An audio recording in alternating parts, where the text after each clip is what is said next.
All right.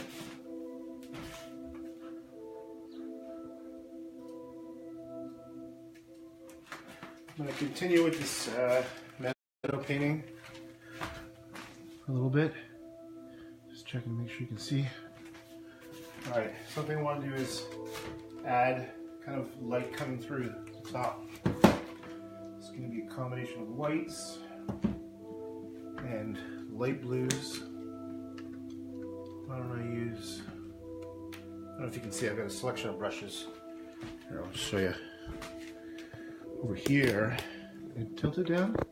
Yeah, so I got a choice of brushes right here, and I've got like some pretty full, in this plastic container under here, some full cans. These are like mostly done, and these two are just like a pile of currently what I'm working on.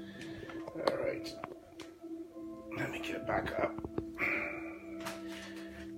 Hold on a second, please. Well, this tripod is a little goofy. I should get to the top there. Okay. All right. So over here, got my water. And I'm going to start with like a bit of a light blue. So the idea is, it's as if sort of light is shining through the trees.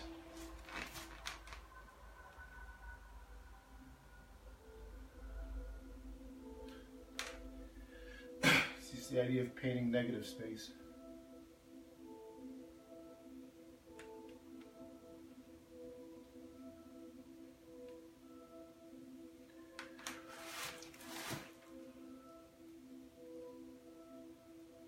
Big area, look at that. And just sort of, in a way it feels random, but I'm just imagining what, if there are branches, they might like create like a little bit of a, like you can sort of imagine the branches there through the negative space I just created. And after I do this kind of bluish tone, I think I might go in with some whiter white, which will kind of maybe have a glow effect, I think. Just because one of the first paintings I did this on, I think that's what I did, and it turned out kind of nice, so I'll do it again.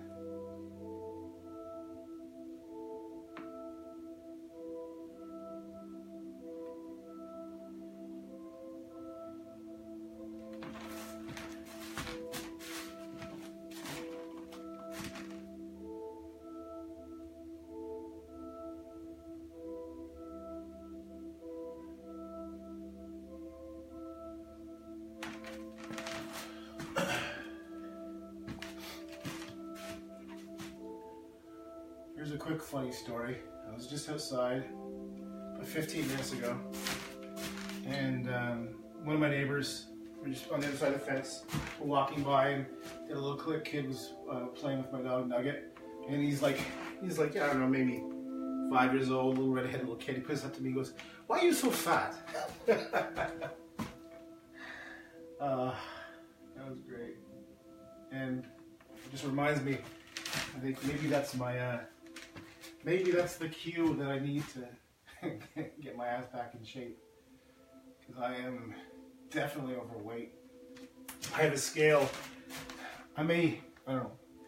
I'm a pretty big guy. I'm over 6 feet. I think I'm just under 6'1", but my scale goes to 310.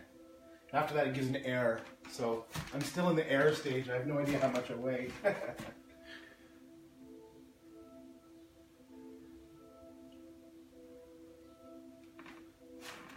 Best shape I've ever been in my life. I used to do martial arts a lot, like in my 20s. I was working out almost every day, and in my very best shape, I was lean. I was about 230 pounds. So I don't know how guys who are like 6 feet tall, 6'1", could be like 150 pounds. It doesn't even make sense, because I was in amazing shape. I was like 230 pounds. That was like as thin as I think I could get. My face looked super thin.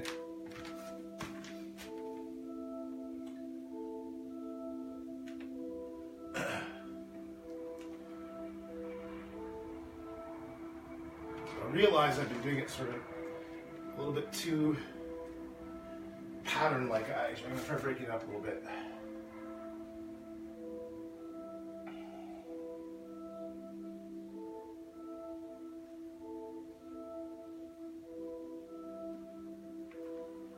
Just going to step back and see how it looks.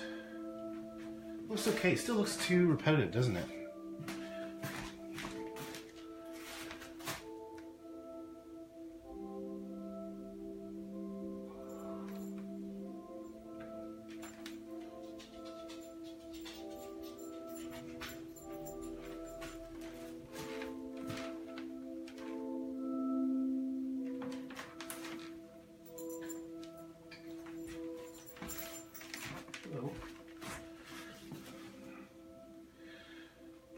Okay. Excuse me.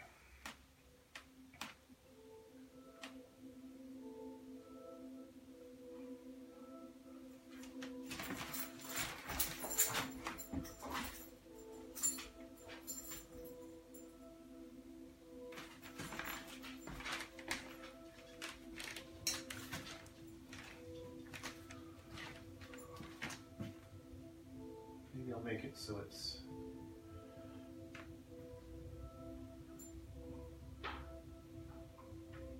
coming down there. I don't know.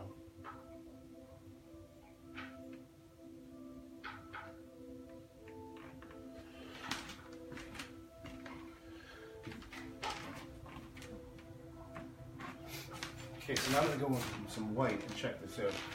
This will look pretty neat. It's going to create an almost effective.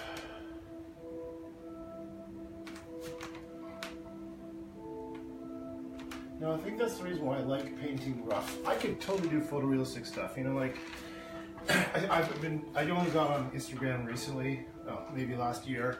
I still don't really use it a lot, or I haven't really focused hard on it. One thing I noticed is what's popular, and I'm not saying does not equate with good, is photorealistic painting, which to be honest never impressed me for the slightest, because I knew I could do it when I was probably about 16 is when I sort of figured, you know what, I can make stuff photorealistic. And it sure gets pats on the back. People get impressed and stuff. But I always felt kind of cheap. And I've done some more things that are getting really close to photorealistic, and as I was doing it, I was like, you know what, screw this, and I kind of made it even rough. I can, like, if anyone's interested, I could point you to a couple paintings that I did. There's just there's a bunch I've done in my early 20s, like. Anyhow, my point is, what I like about doing kind of rough is your mind creates the image, which is such a cool concept. Your brain fills in what it thinks should go there, and it creates the image. You know, because I'm literally just putting in some pretty random colors and shapes. But at least my mind interprets it into spaces between trees. And I think that's more interesting to me. And I've been tempted a bunch of times to do more photorealistic stuff, and I might, but it would have a reason. I wouldn't do it just for the kicks of showing off. Like, for example, just this morning I was taking notes in my bed about some ideas I have for painting. So by the way, I'm adding some yellow up here. I might have a kind of create a sense of like the sky's a little different. Maybe this is where the sun is. Oh, that's probably it. Yeah. So maybe if I put more yellows over here and some oranges, it might look like a sunset. But I have to stand back to take a look.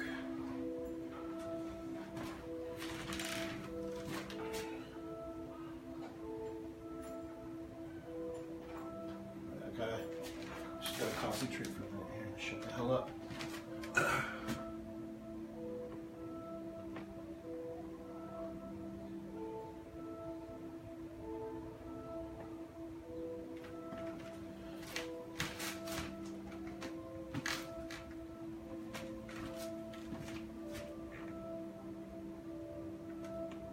thing I think is important is if you're into painting, make sure you vary up your brush strokes. Like really, never keep it the same.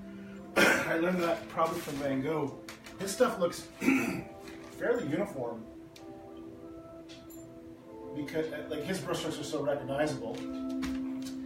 But if you ever pay attention to it, there's lots of variations, like thick and thin and different directions. And one thing I know I'm going to be taking, like about a year ago, I was doing like these heavy dot type paintings, just because I want to see what the effect would be like when it was all like uniform colors. And then I started looking at some other painters. What's this guy's name? Adrian Gehi or something. He's a modern day painter. And what I liked about stuff he was doing was it was just like very different and random. And then like he's got these weird kind of big chunks of swaying things, which I bet you just took a piece of wood or something and swirled it around. And I'm thinking, you know what? That would be a hell of a lot of fun if I could get away with that. But the problem is now that I've seen it, I can't really do it because it would feel like copying. Because that's something that's very important to me. Is I don't want to copy. I definitely absorb stuff, but I don't want to. You know, nobody wants to just be another somebody else. I think that's a lot of why I don't plan things too much. Is I go with the flow. Is I figure my own style kind of comes out from just doing it. Okay, I'm gonna step back and see. It's interesting. I'm not sure if I like it.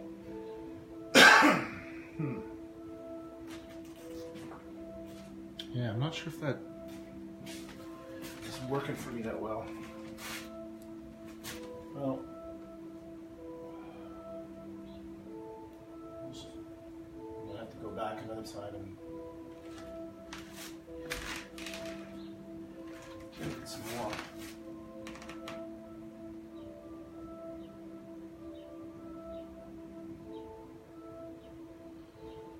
Maybe that's missing a bit of.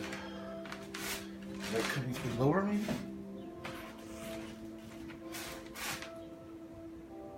Well, that's a good idea. I'll put a bit of color lower. So let me get some. Oh, there's some orange right here. Let's try this. I'll put it like this kind of color, orange, the color of the bottom. And I'm willing to bet make it feel like a bit of a sunset or I'll just lay this light out and see what happens.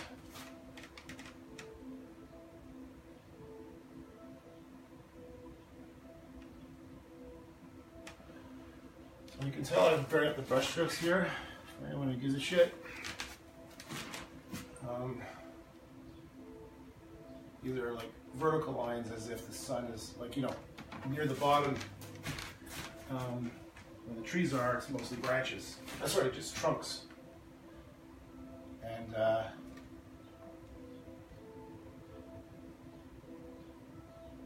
so you expect them to be more vertical.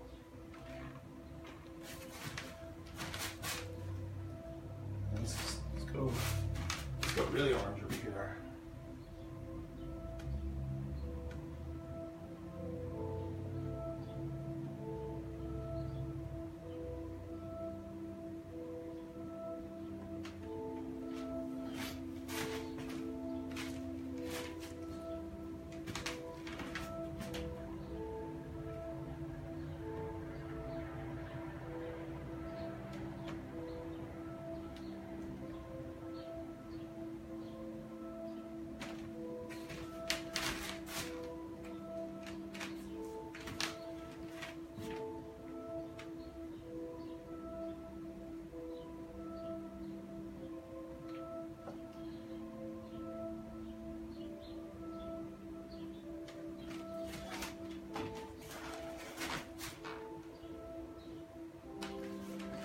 Add some more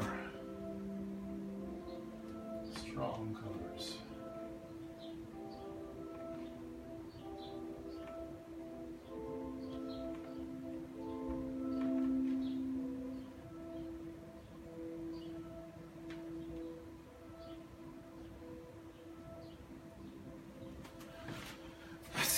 looks. Well, that looks kind of interesting. That looks kind of cool. All right. So, I want to get a sense more depth.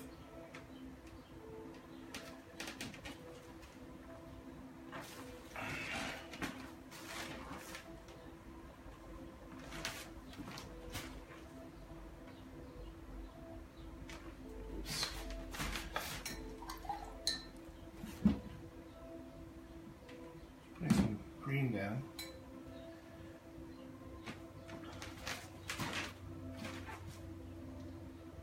It's too light.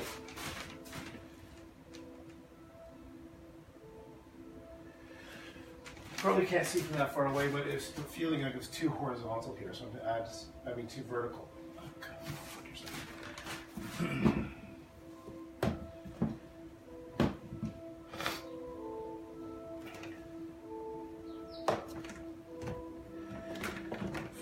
Kind of blues and greens right now.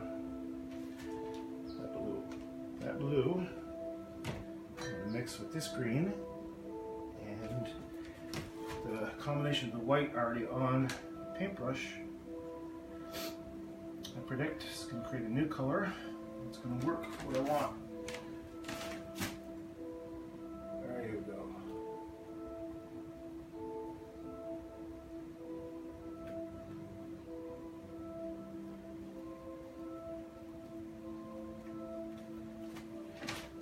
These are actually oil paints.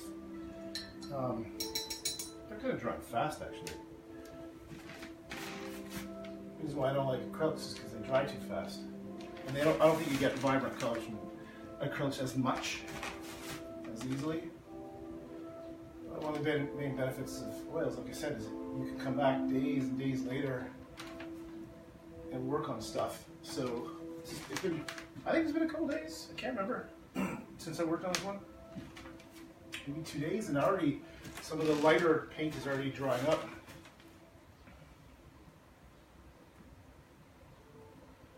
There's another artist that I've been thinking about, is Peter Doig, and I've never actually heard his name pronounced, but I've been really digging his work, and because he has more figurative and more real places that he does, and I think I'd like to do that, not doing everything so, like right now it's getting a bit too mystically, too magically, too fairy tale, and that's absolutely not my intention. I'm not into like goofy shit.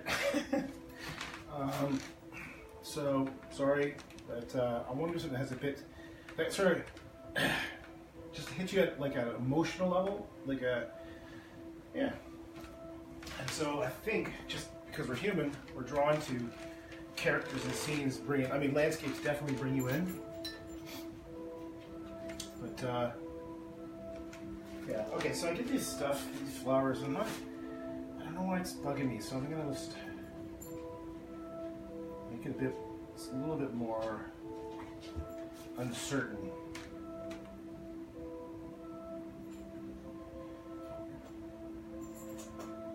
My idea was bluebells, but they still are, I guess, bluebells, like that kind of iconic cone-shaped thing.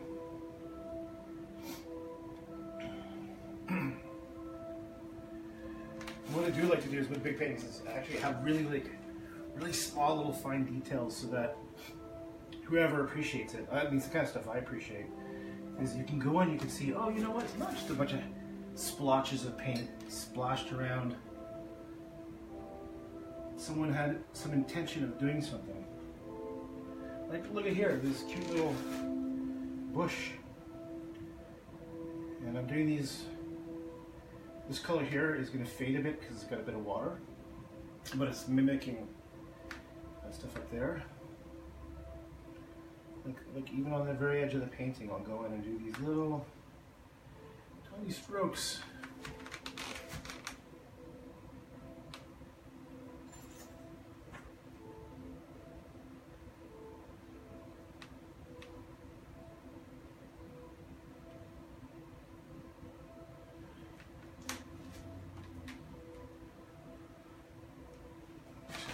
take a look.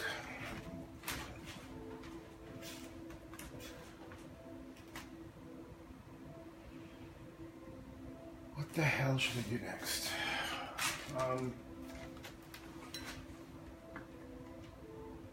Yeah, well,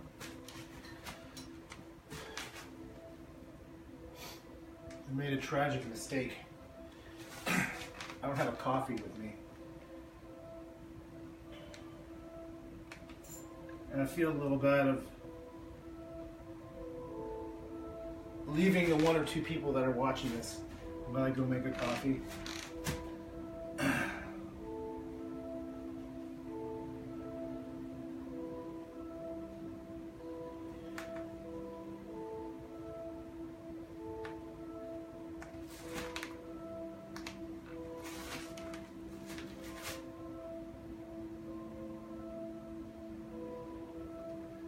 These little spiky brushstrokes I make are a combination of definitely a Van Gogh. When I'm doing these ones up here, they're like grass. I always think about Van Gogh's paintings, but the other ones is Odilon Rodin.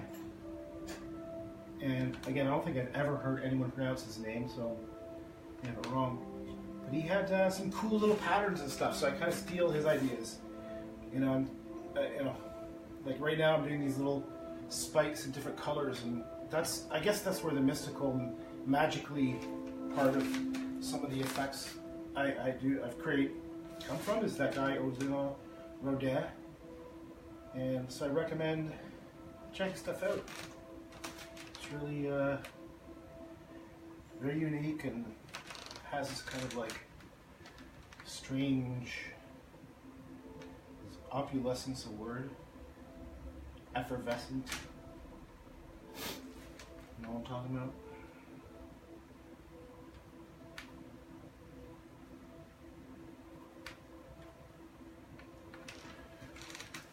Okay, so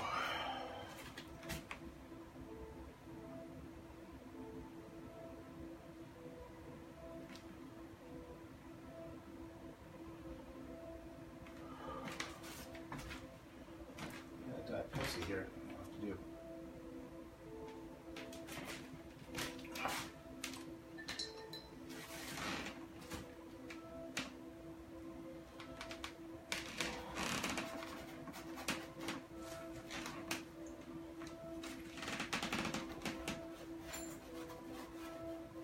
Well, see, that's cool, eh? How there's a bit of white paint there.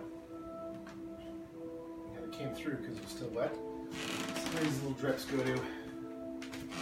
Hey, little drips, where are you gonna go?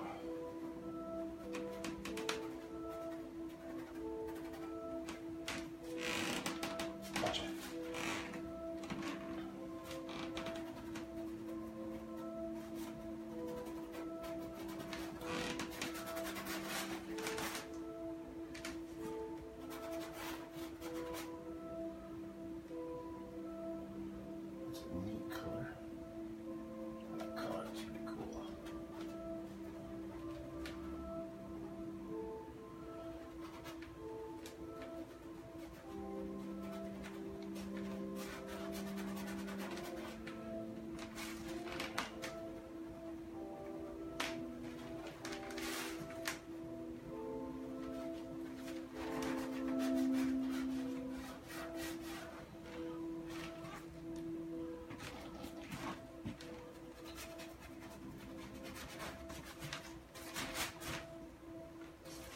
This brought to you by Diet Pepsi.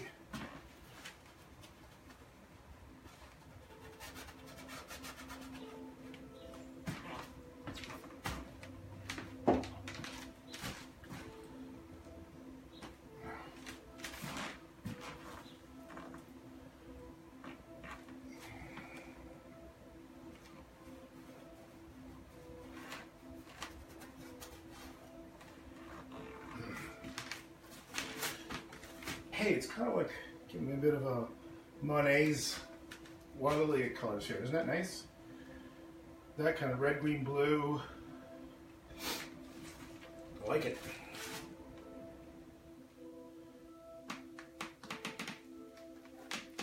What I'm trying to do now is add a bit of horizontal lines to make it feel like a little bit like there's more depth. Like this is further off. So I'm using some darker colors.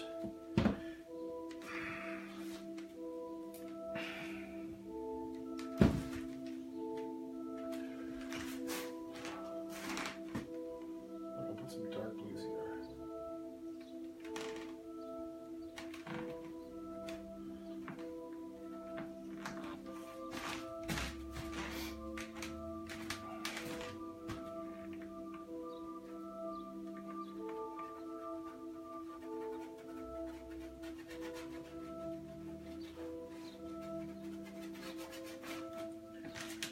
Just step back, take a look.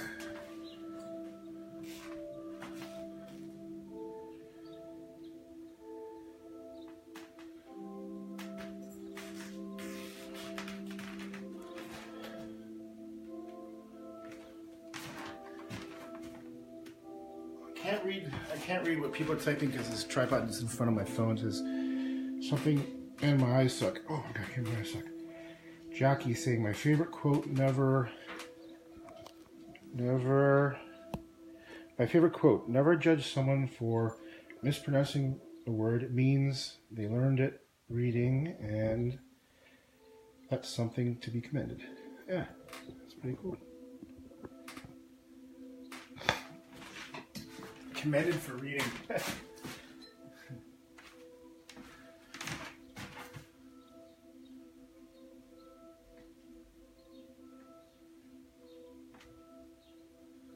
think, yeah, need some of this.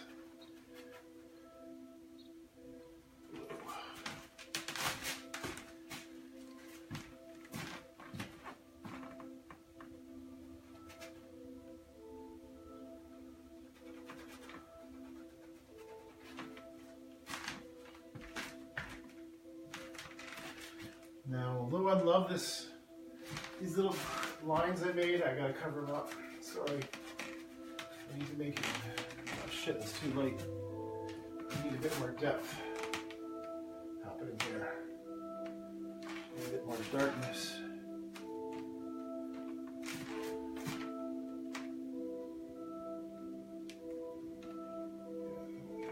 Horizon.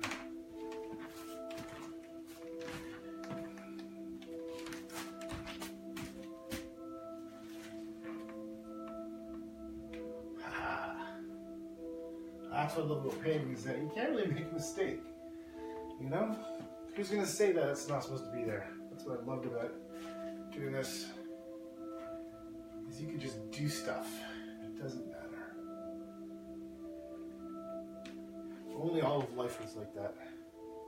Yeah, fuck it. That's supposed to be there. I mean, there was a really cool shape and pattern that was right there, but I just killed it.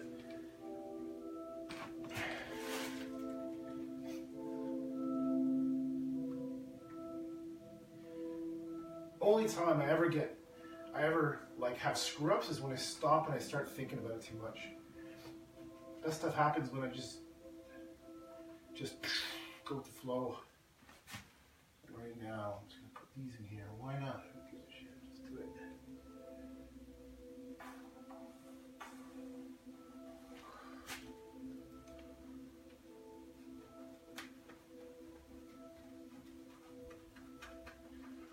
Oh, that's a nice color.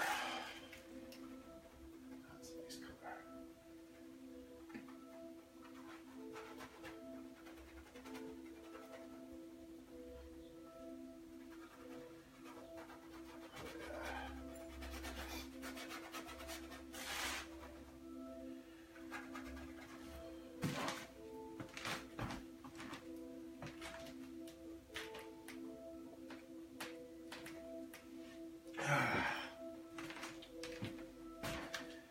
Well,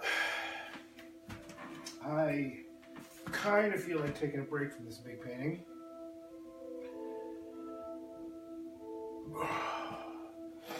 And moving on to another smaller meadow that I've been working on and adding this skyline to it. And what I'll do is I'll just finish this up for a little bit, take a little break, get some coffee going, pet my dog. And I got someone coming by. Holy shit. 45 minutes. Maybe I won't have time. I've got a friend coming by. He's a photographer. And we met walking dogs. He's a cool guy.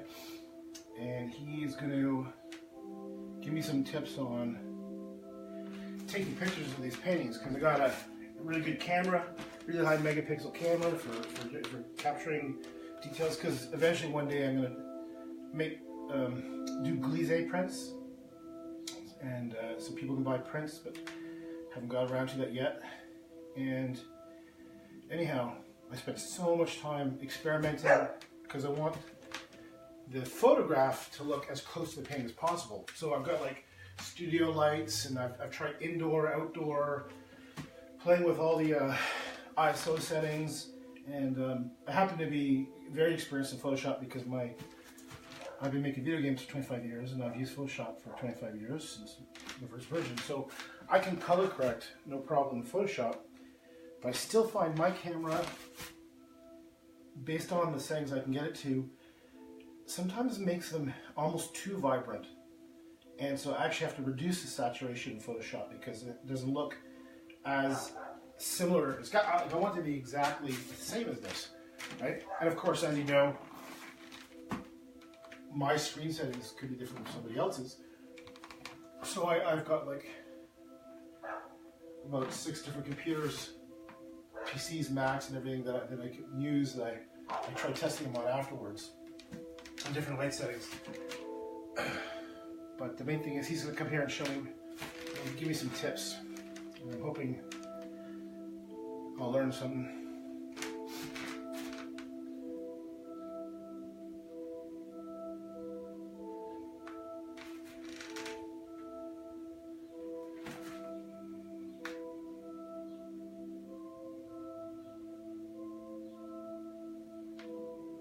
Holy fuck, this is loud.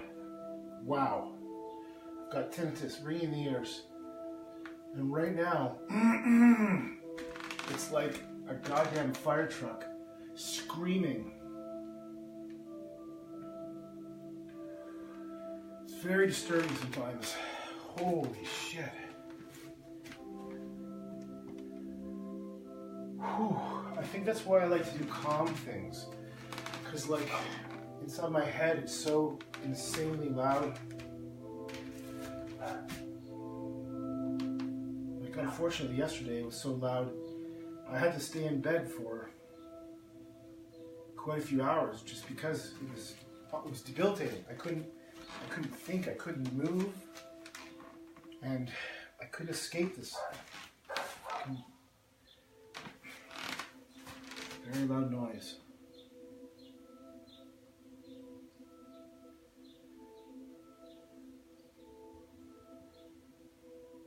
I like having some music on in the background because I put my mind to the music.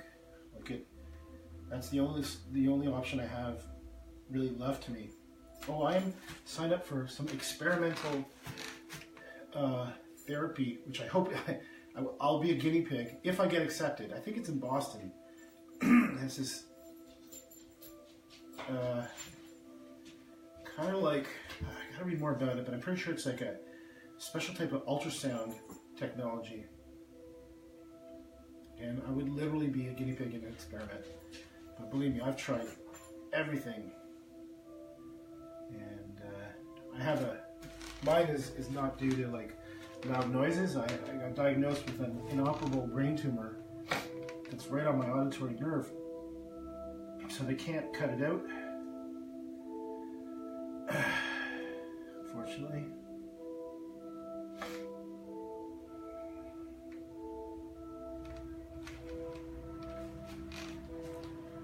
Man, I remember the day I went to go, after the second or third MRI, I went to go see the specialist. And that was the moment they were going to tell me. Like, there was high confidence that they were able to use this gamma knife thing to cut it out. And I remember the moment I actually started crying because it was so terrible and I had such high hopes that it would be removed. And because it's right embedded in my auditory nerve, they can't do anything about it, because all that would happen was, I'm also going really deaf in that ear too because of it. But if they would cut it, I'd go deaf for sure. It might paralyze part of my face because there's a nerve related to it, and the tinnitus might actually get worse, because the tinnitus is interesting. I don't know if anyone knows this, but I did my degree at McGill in psychology, and I focused in neurophysiology. So my area of interest was how the brain works and the physiology of the brain. So I'm really interested in the subject. So for me, it was also very cool to learn. What happens is my brain is not used to the deafness, because my ears work fine. It's just that the connection between my ear, which is fully functioning, my brain, which is fully functioning, is disrupted by this little tumor, and so it's stopping here. The electronic signals, the impulses that would normally go to my brain to be interpreted as sound in locus area and Broca's area, which are these parts on the left side of your head. Anyhow, so my brain is creating a frequency that I can hear inside my head, because it's expecting to get those signals. So thanks, brain. Actually, I was going to do a painting once. That was sort of half my face, and it was my ear, and it was like kind of like all these colors and patterns coming into my ear. I just never got around to it. That was one of the ones where I was thinking about doing something photorealistic, because I haven't done a self-portrait. Let's see, how am I? 48. Last time I did one was about 25. So you do the math, like 23 years ago. And I never really liked self-portraits. It felt very self-indulgent. And I'm not a fan of narcissistic people, and anytime I feel like I'm exhibiting that, it really bothers me. I think it's one of the biggest reasons I've been private, is just I really don't like people. I don't like being the center of attention. I hate it. Anyhow, I was thinking about doing a painting. That would be my first self-portrait in many years. I was thinking of doing it kind of photorealistic, but it would have all these patterns and stuff like flowing into my ear to represent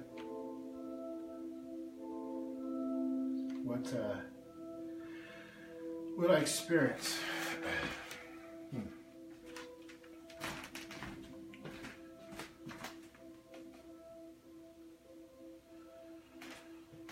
Okay.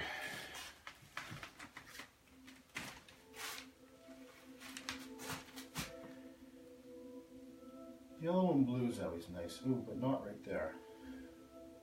Oh. Yes. I do like the idea of allegorical stories, just because I learned so much from them. And what I mean is, like, biblical stories, and I'm not a religious person, but I think there's so many interesting things still to learn about that are from these old stories. So that's why I've been interested in things like, I do, when I'm doing these flower things, I do think like Garden of Eden.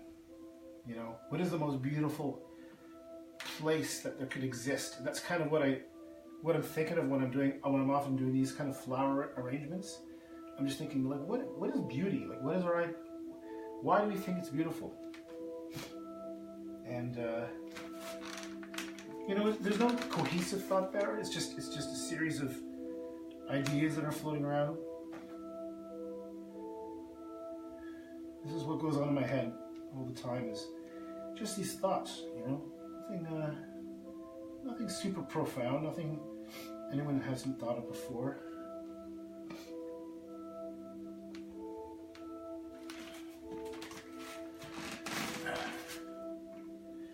Because I've always felt strongly that making something beautiful is a lot harder than making something shocking or using sex. That's the thing that really bugs me a lot about a lot of art, is that it's so easy. I could do like totally erotic stuff that's shocking. Like, there's an artist from Toronto, and I texted her just to say hi one time. She responded. Jenny Savelle, who I think she went to OCAD, and she does very, very technically nice. I don't mean that disrespectfully, they're technically nice figures, and they often are very sexual and also violent. Like they'll be, you know, they're very often women, and like I said, very sexual, but also like a bloodied up face, like as if someone's dead. And I think it'd be fun and cool to do that stuff, but like I kind of feel like I'm selling out.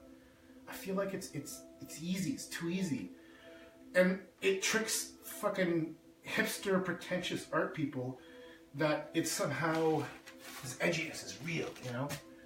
And to me, I was like, yeah, okay, whatever, pal. You know, go play with yourself with that idea. So it's not that I don't like what she's doing.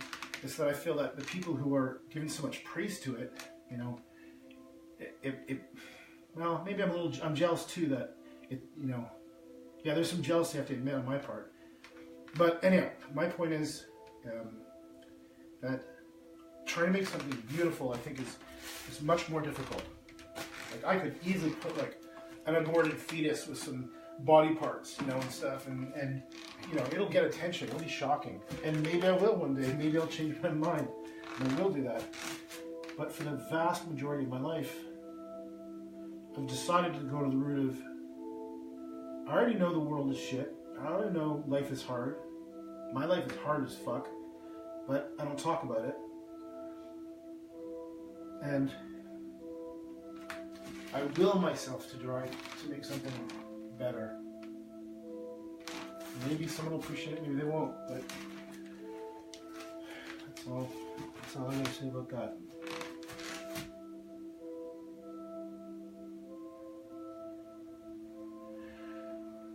Wait, maybe our last name is not Seville. It's something like that. I'll look it up later.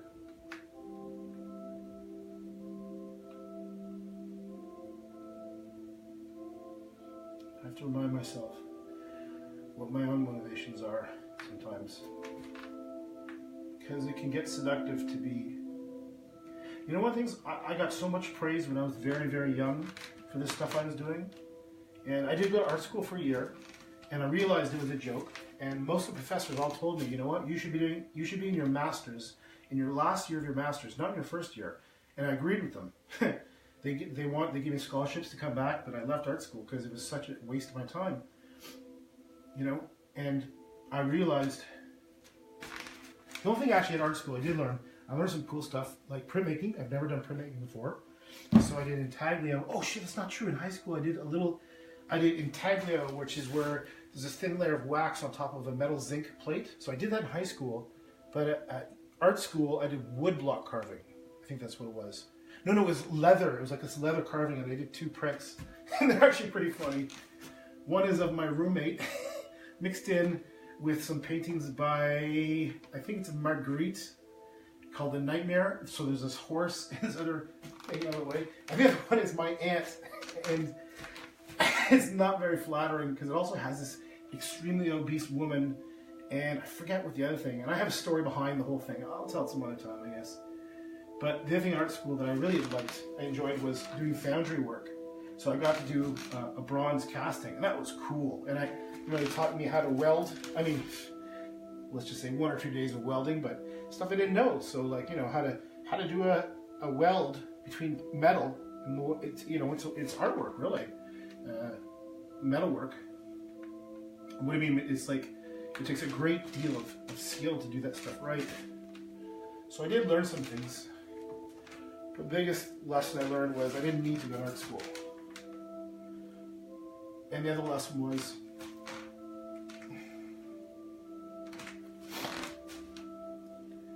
I was doing art for praise, for pride. It was a rush to be complimented so highly and, you know, get attention that way. And the real truth is, I wanted to have value for more than that. So, and the stuff I was doing was also very personal, and you know, and I said, screw it. I'm not gonna be an artist that shows off. Maybe when I'm dead, people will check it out. And so I stopped pretty much showing anybody. I think maybe like my girlfriend who if I was painting her, she would see stuff like that. But a lot of stuff I just did by myself. and I just kept it to myself. A lot of pieces might involve like friends, so they would know about it because they would be the subject of it. And then everything changed when I got this brain tumor because I thought I was going to die. And I thought, I've been afraid for years and years about showing my true self, you know. And I decided I don't want to be dead.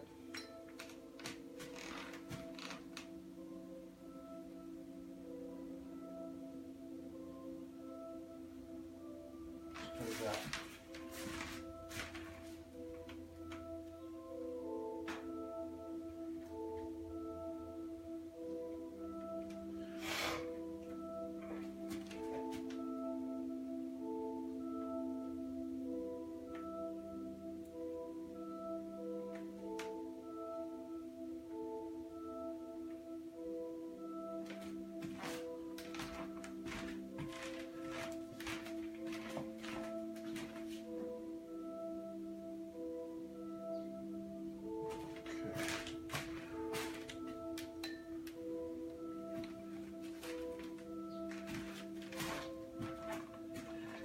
This is going to be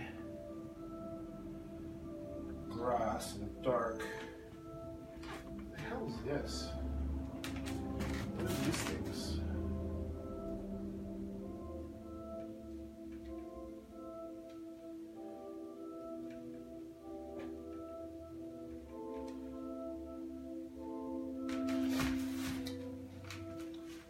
Sometimes you need thin paint.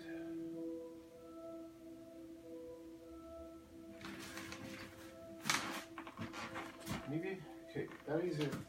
If this is a dark bit of stuff coming out, and what is this?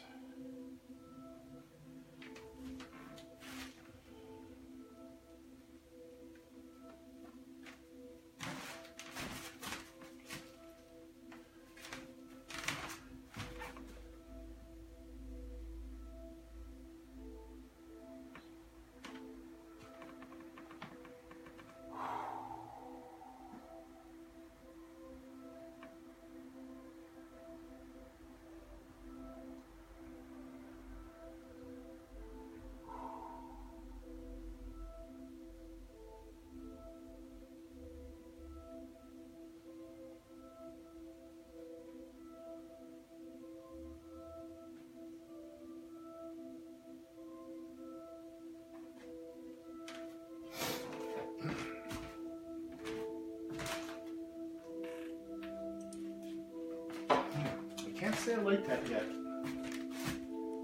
I need something. I know.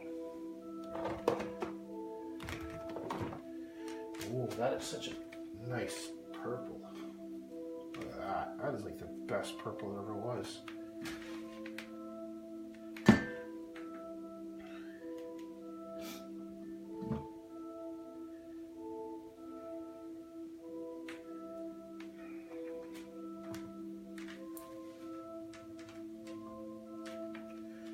There's another purple I'm looking for.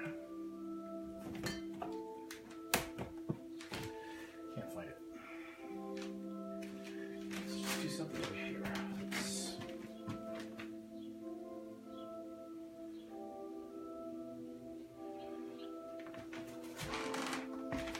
I like that color.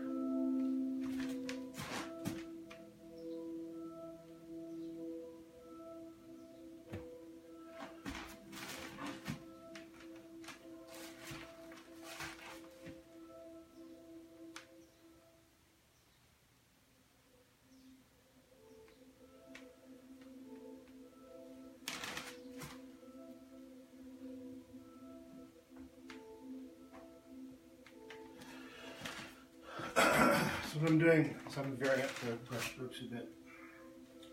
What do you that?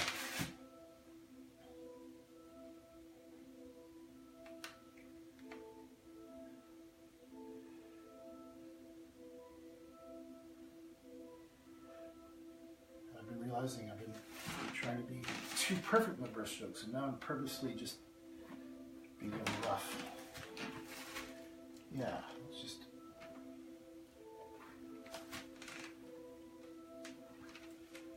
It'd be so perfect, man. Be a little.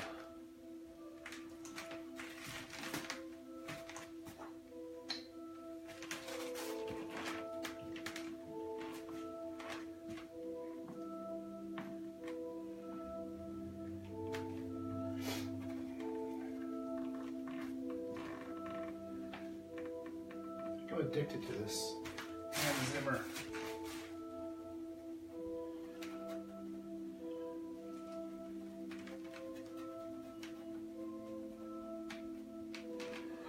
I really need to do something over here. This is just not right. So maybe step back and take a look.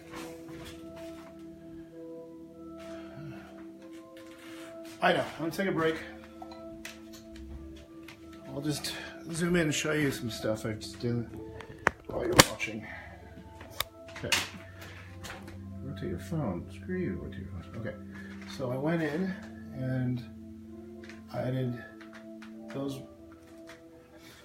strokes, kind of gives you that warm vibe that there's sky behind. I totally destroyed this whole area, which I really liked, but I needed to make it more darker across the top.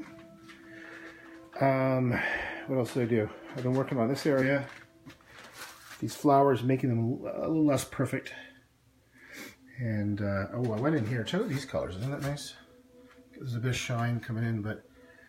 and this is only an iPhone 6, so it's not going to be as nice in real life, but I like these colors. Look, they have that... Can't help it, like that pastel Monet stuff. And, here, still rough. Down here, still have to figure out what I'm going to do. I mean, my intention was to take this level of detail and bring it all across the bottom. I probably still might do that. Anyhow, thanks for watching. I'll keep working later.